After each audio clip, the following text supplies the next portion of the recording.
તો મિત્રો, આજે આપણે સુગર ફ્રી મીઠાઈ બનાવીશું અને તે પણ એકદમ પ્રોટીનથી ભરપૂર. અને મિત્રો, આ રેસીપીમાં ગેસની બિલકુલ જરૂર પડશે નહીં. તો પહેલાં એક મિક્સર જારમાં 1 વાટકી ચણા અને 1 વાટકી પલાળેલા ખજૂર ઉમેરી સારી રીતે ક્રશ કરી લઈશું. હવે તેમાં કોકો પાવડર અને 2 સ્કૂપ પ્રોટીન પાવડર ઉમેરી લઈશું.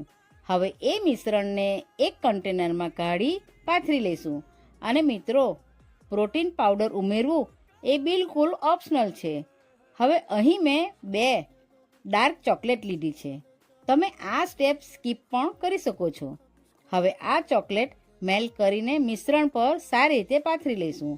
હવે ઉપરથી કોપરાનું છીણ અને બદામની કતરણથી ગાર્નિશ કરી લઈશું. હવે આપણે 1 કલાકના માટે ફ્રીજમાં મૂકી રાખીશું. 1 કલાક પછી આપણે એના નાના નાના પીસ પાડી લઈશું. તો બસ મિત્રો, આપણી પ્રોટીનથી ભરપૂર અને મિત્રો, આ રેસીપી હું તો 2 થી 3 વાર મહિનામાં બનાવું જ છું.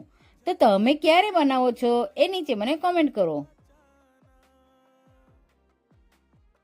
जिससे गले से एक पल के लिए भी तू लगा